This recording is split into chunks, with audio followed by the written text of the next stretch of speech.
Let's play with Geek. What's up, guys? Geek here. Today I'm going to be doing something a little bit different. I finally got an Xbox One, as you can see, and I thought I'd give you a little rundown of what I thought was pretty cool about it. Some of the stuff is kind of common sense, like everyone knows that, but some of the things that I'm going to be showing you are something that a few of you might not know about. So yeah, as you can see, I'm on the Xbox One here. I just got Dishonored 2 and it's installing very slowly. Anyway, don't make fun of my frozen game there. Something me and the girlfriend were playing. But yeah, first thing is the capability to play Blu-rays. That is something not a lot of people know. You'd be surprised. It actually does play Blu-rays, it does play DVD movies, and it also plays CDs if you are still one of the few that actually have CDs. I don't have a Blu-ray to put in there, but you actually have to download this app from the App Store, which is, if you go up to the top and you hit right bumper 3 times, it takes you straight to the App Store, or it takes you to the Windows Store, essentially, the Xbox Store. And then you go to Browse Apps, and it's listed in there. I guess I'll show you. I think it's actually in the most popular. Yeah, it is. Blu-ray player. I don't have any Blu-ray movies yet. I do plan on getting some now that I have the ability to play them. Anyway, the next thing is something I just recently figured out, and I've already got it set up so I can actually show you guys. It is called NESBox. It is a emulator that can play regular Nintendo, Super Nintendo, and Sega Genesis games. As you see at the bottom there that popped up, that is the website that you go to, and you have to use OneDrive to set it up. And once you get up your OneDrive set up, you can actually go. Takes it a second to kick in here. Come on, there it goes. And I've got some Super Nintendo games, regular Nintendo games, and a few Sega Genesis games in here. But I guess I'll show you. Let's do Ninja Turtles here. Play. The controls are a little funny. Start is actually right bumper. They had to set it up a little different because of the way the browser. This is actually based off of the Microsoft Edge browser. So they had to set the controls up a little different. But it works. And I'll show you a little bit of it here. I'm going to skip through all the little intros and stuff. Yeah, we know. Big Apple. 3 a.m. Okay. Let's kick some shell.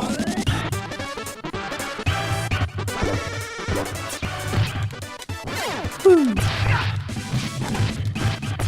We'll do like a little test on this. Come on.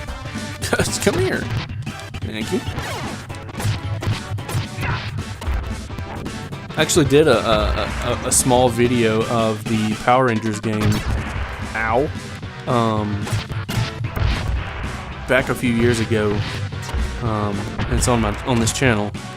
You guys should check it out. But anyway, to get out of this, you hit what is essentially start and select, which on the controller is right and left bumper, and you can see you can actually save your game, so you can load it right in the middle of where you saved it. Anyway, but we'll get out of this. And these are the only games that I have so far.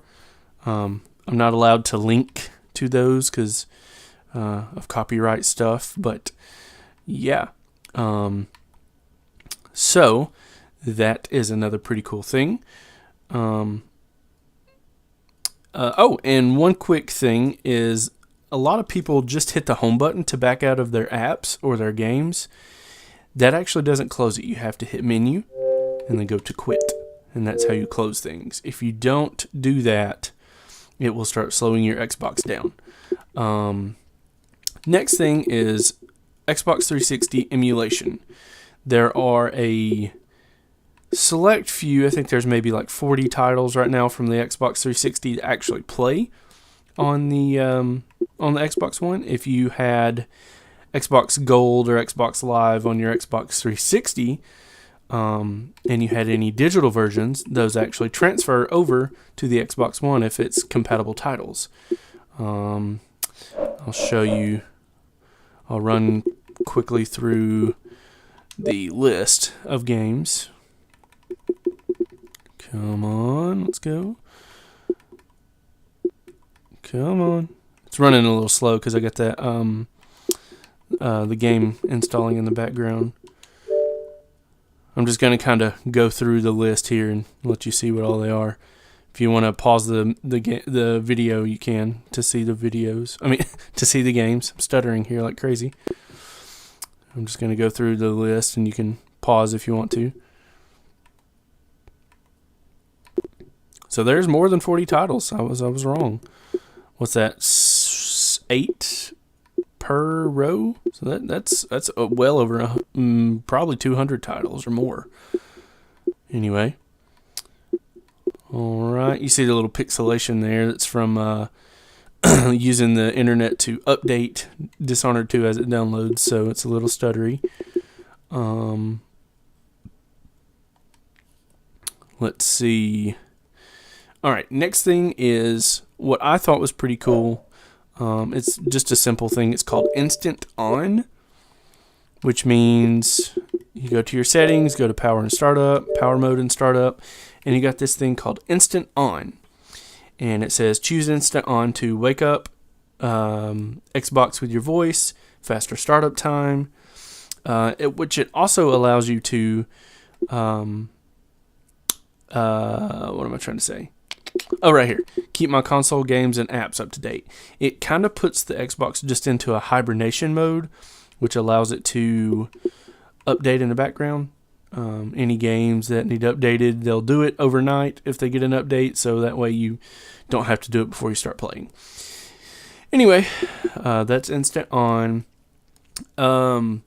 You can pin tiles to your home screen instead of just depending on, having to go to My Games and Apps all the time and then going over to games that you want to play and apps that you want to use. You can go here, go to games, which I'll show you where that was.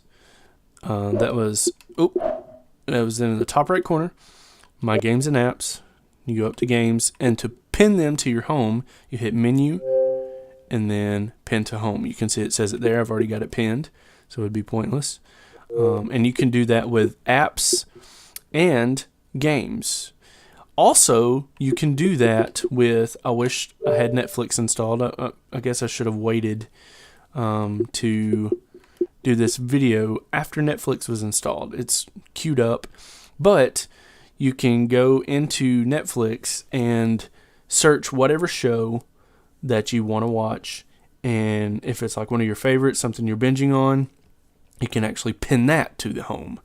And all these pins, they go right here. So anything you have pinned shows up right here, and you can hit Y on your pins and you can organize them like so, which is pretty cool. Any of them. So see, just move it around. But yeah, okay. All right, I guess I would call this my second favorite thing about the Xbox One ever is a little thing called Play Anywhere. As you know, I am mostly a PC gamer, but Microsoft has started doing this thing with their exclusive titles called Play Anywhere. Now, there's only 3 games right now, I think, that are Play Anywhere, which means if you buy the digital version, it does not work with physical copies. If you buy the digital version of one of their Play Anywhere games, you can play on Xbox One or Windows 10. You have to have Windows 10 PC. And and you don't have to buy it twice. You buy it once and you play it anywhere, and your save games carry over as long as you're signed into the same Xbox account and everything. The games right now that I know for sure are Forza Horizon 3, ReCore, and Gears of War 4, which this is not 4, it's the Ultimate Edition. And also, kind of froze up a little bit there. What's it doing? You'll see. I'll explain why it's doing that here in a second. You'll notice why. And Killer Instinct. Killer Instinct is also a Play Anywhere title. But that's pretty cool. I thought that was a really smart move on their part. Oh, wow, it's going super slow right now. Come on. Yep, you see network quality problems up there, or that popped up down there. And what that means is Windows 10 streaming. Dishonored 2 is currently using my bandwidth to install the updates. And I'm actually recording this on my computer, and I'm streaming the Xbox to my PC with the Xbox app that actually comes pre-installed on Windows 10. And as you can see, you can stop streaming. You can actually chat with like a headset that plugs in through USB with your computer through the Xbox. I'll minimize it here so you can actually see I'm on my PC. As you can see, I'm actually on the PC here. You can see me pulling it in. There's the Xbox there. You can see me moving it, and it's in a window. I cannot talk tonight. But yeah, I thought that was a pretty sweet thing that you could do. Also, there is an app. It's the Xbox app on your phone. Let me see if I can get it to work. I forget where I put it. There it is.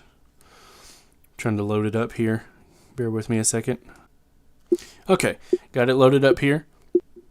And I'm actually using my phone to do this. I wish I could show you somehow. But yeah, I'm actually using it to completely control the Xbox. You can go back home to it. You can exit out of the stuff that you've been doing. It is really neat. But the Xbox One altogether is a pretty darn good console. I'm actually excited that I purchased one. I actually got it brand new, and it was $249.99, and I thought that was a really good deal. It came with 3 games and a terabyte hard drive, and I'm really happy with my purchase. I think it's really cool that you can stream the Xbox to your PC and play. I'm actually using the controller that is paired to my PC with the wireless Xbox adapter.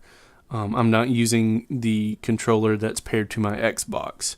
The Xbox is in a completely different room, and I'm in my bedroom right now. And it actually just reads it. It's freaking fantastic. But anyway, this video ended up being a little longer than I wanted, but hopefully you guys stuck around. That's my alarm, and I will see you guys in the next video. Hopefully you enjoyed it. Later, guys.